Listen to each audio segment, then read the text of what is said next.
ఈరోజు శాసనసభలో వాయిదా ప్రతిపాదన చాలా స్పష్టంగా ఇవ్వడం జరిగింది స్పీకర్ గారికి.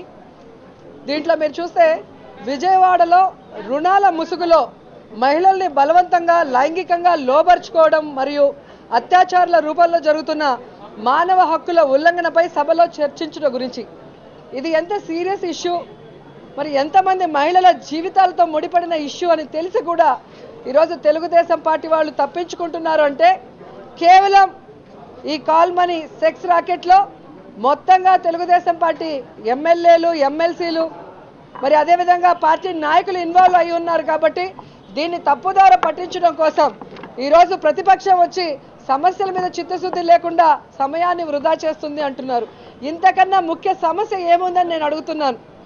ఈరోజు అధికారంలోకి వస్తే వడ్డీ రుణాలు మాఫీ చేస్తామన్నారు, డ్వాక్రా మహిళలకి చేయలేదు.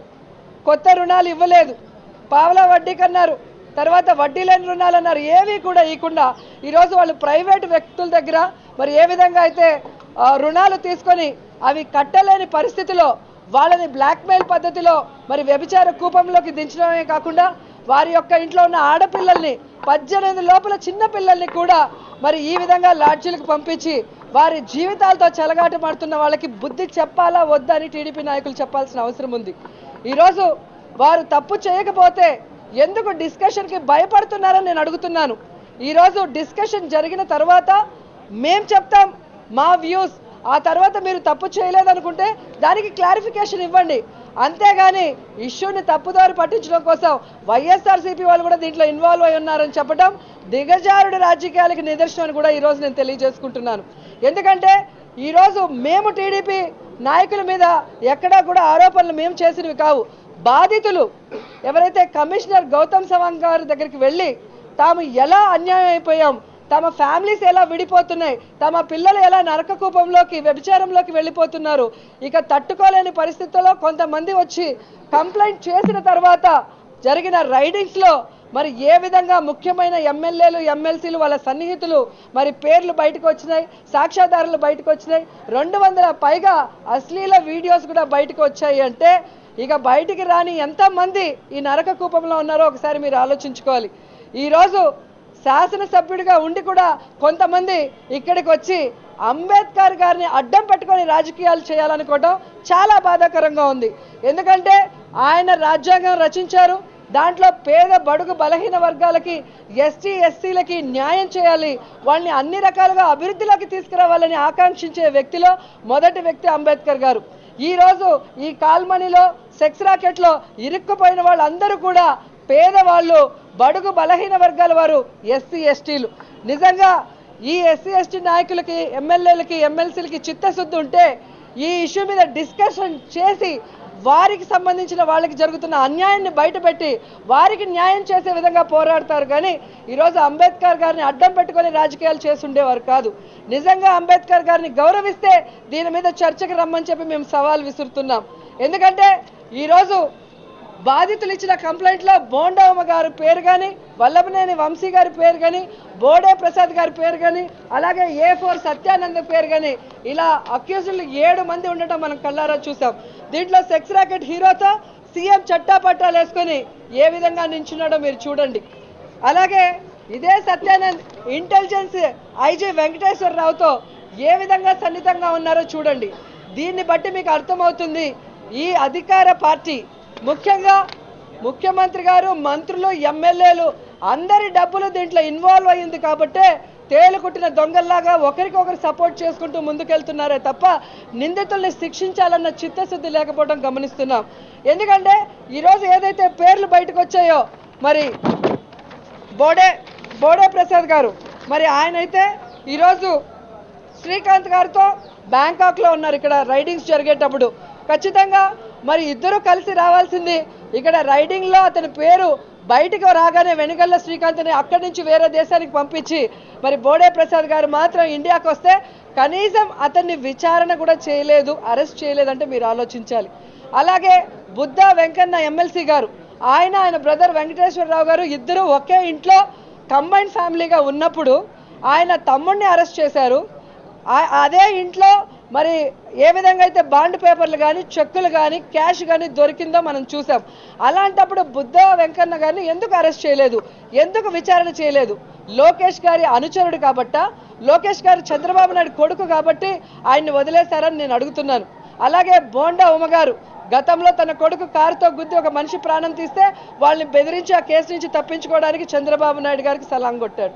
ఈరోజు ఈ సెక్స్ రాకెట్లో కూడా అతను ఏ విధంగా పోలీసుల మీద ఒత్తిడి తీసుకొచ్చి బాధితులు ఇచ్చే కంప్లైంట్లు కూడా మరి రికార్డ్ చేయకుండా చేస్తున్నారో, మరి బాధితులు కంప్లైంట్ చేస్తే ఇంతవరకు అతన్ని అరెస్ట్ చేయకుంటే అతను ఇక్కడ వచ్చి ఏదో ఫోటోలు చూపించి ఏదో మసిపూసి మారేడుకాయ చేయాలనుకోవటం నిజంగా హాస్యాస్పదంగా ఉంది.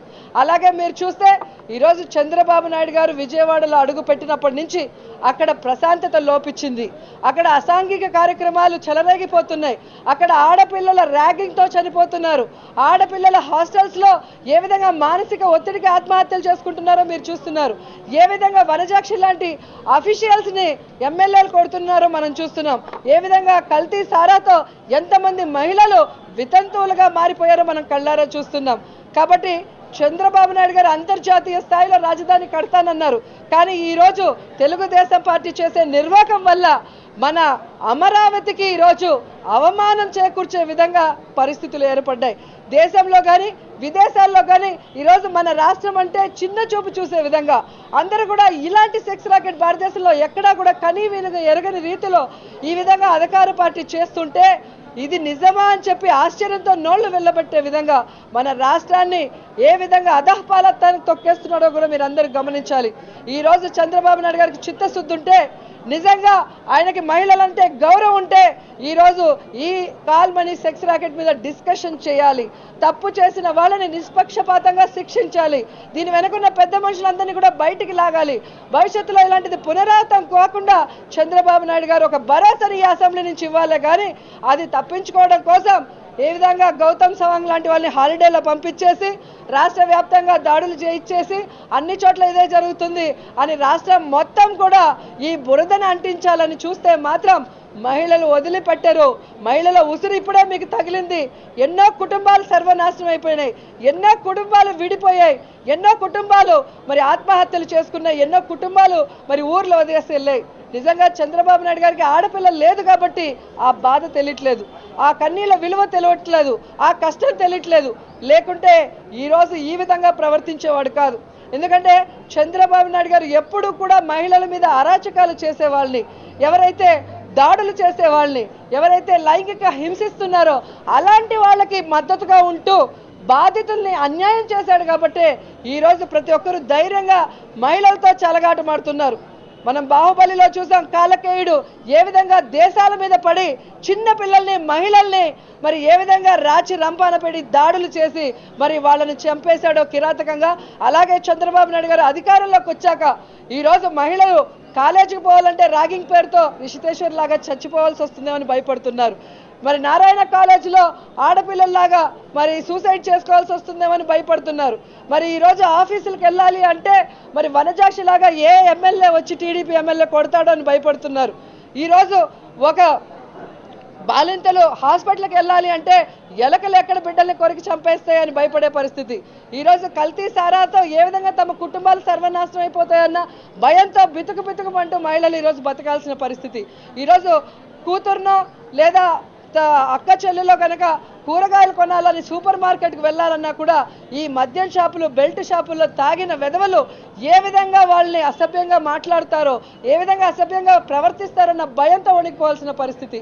ఈరోజు నిస్సహాయులైన వాళ్ళు ఈరోజు బ్యాంకుల్లో వడ్డీకి డబ్బులు దొరకకపోతే ప్రైవేటు వ్యక్తుల దగ్గర డబ్బులు తీసుకుంటే ఎక్కడ టీడీపీ ఎమ్మెల్యేలు, ఎమ్మెల్సీలు, నాయకుల చేతుల్లో మరి కాల్మనీ సెక్స్ రాకెట్లో ఇరుక్కుపోతామని భయంతో ఈరోజు మహిళలు వణికిపోతున్నారు. అంటే చంద్రబాబు నాయుడుది సంక్షేమ పాలన కాదు, ఇది అరాచక పాలన. చంద్రబాబు నాయుడు అంటే మహిళకి చంద్ర బాంబులాగా అయిపోయింది. ప్రతి ఒక్క ఇష్యూలో కూడా మహిళల్ని అనగదొక్కుతూ, మహిళల్ని అవమానిస్తూ, మహిళల్ని లైంగిక వేధింపులకు గురి చేస్తున్న వాళ్ళకి సపోర్టివ్గా ఉండి ఈరోజు మహిళల్ని ఏ విధంగా చులకనగా చూస్తూ ఆ ఇష్యూని కూడా డిస్కస్ చేయడానికి ఆయన ముందుకు రాకపోవడం మీరు గమనించాలి. ఎందుకంటే ఎన్నికల ముందు ఇదే చంద్రబాబు నాయుడు గారు ఆయన వస్తే మహిళలకి రక్షణ వస్తుంది, ఆయన వస్తే మహిళల్ని ఎవరన్నా ఏమన్నా చేస్తే 30 నిమిషాల్లో తాట తీస్తాను అన్నాడు. కానీ ఆయన వచ్చాడు. ఆయన వచ్చాకే మహిళల మీద అరాచకాలు ఎక్కువ జరుగుతున్నాయి. ఈ రోజుటి వరకు కూడా ఆయన వనజాక్షి మీద దాడి చేసిన చింతమనేని ప్రభాకర్ గారి మీద మరి ఆయన అరెస్ట్ చేయించి కనుక విచారణ చేయించి శిక్ష వేయించుంటే ఈరోజు ఇలాంటి కాల్మని సెక్స్ రాకెట్లు నడిచేవి కావు. అలాగే రిషితేశ్వరి విషయంలో బాబురావు గారికి ఉన్న అండగా ఉన్న ఎమ్మెల్యేల మంత్రుల మాట విని రిషితేశ్వరి కేసుని గాలికి వదిలేశారు. బాబురావుని అరెస్ట్ చేసి విచారణ జరిపించలేదు కాబట్టి ఈరోజు నిందితులకి ధైర్యం వచ్చిందని కూడా ఈ సందర్భంగా తెలియజేసుకుంటున్నాను. ఏదైనా కొంచెం మంచి జరిగితే అది తన గొప్పతనం అంటాడు, ఏదైనా తప్పు జరిగితే అది పోలీస్ వైఫల్యం, అది ఇంటెలిజెన్స్ వైఫల్యం, అది కలెక్టర్ గారి వైఫల్యం అని చెప్పడం కొత్త తరహాలో ఈరోజు చంద్రబాబు నాయుడు ఆడుతున్న కొత్త పొలిటికల్ గేమ్ అనేది కూడా మీరు అందరూ తెలుసుకోవాలి. ఖచ్చితంగా మహిళల్ని గౌరవించిన వాడు మహిళల ఉసురు తగిలి కొట్టుకుపోతారు. ఖచ్చితంగా మీరు కళ్ళు తెరిచి అసెంబ్లీ సాక్షిగా మహిళలకి మీరు క్షమాపణ చెప్పాలి. ఏదైతే సెక్స్ రాకెట్లో ఇన్వాల్వ్ అయి ఉన్నారో మీ నాయకులందరినీ కూడా సాక్ష్యాధారంతో దొరికిన వాళ్ళని అరెస్ట్ చేసి విచారించి దాని వెనుకున్న పెద్దలందరినీ కూడా బయటకు తీసుకొచ్చి వాళ్ళని కూడా శిక్షించాలని డిమాండ్ చేస్తున్నాం. అలాగే ఇక మీదట ఇలాంటివి జరగకుండా మరి మీరు ఇనుప పాదాలతో తొక్కేయాలి. అలాగే వడ్డీ వ్యాపారం కూడా మరి తప్పు అని మీరు భావించినప్పుడు దానికి ఒక లిమిటేషన్ పెట్టి మరి ఏ విధంగా వడ్డీ వ్యాపార కోరల్లో మరి జనాలు ఇరుక్కుపోకుండా కూడా చూడాల్సిన బాధ్యత ప్రభుత్వం మీద ఉంది.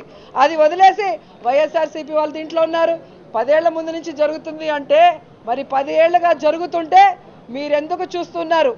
మరి ఈ సెక్స్ రాకెట్లో మహిళలు దించిన పాపం మీది కాదని నేను అడుగుతున్నాను.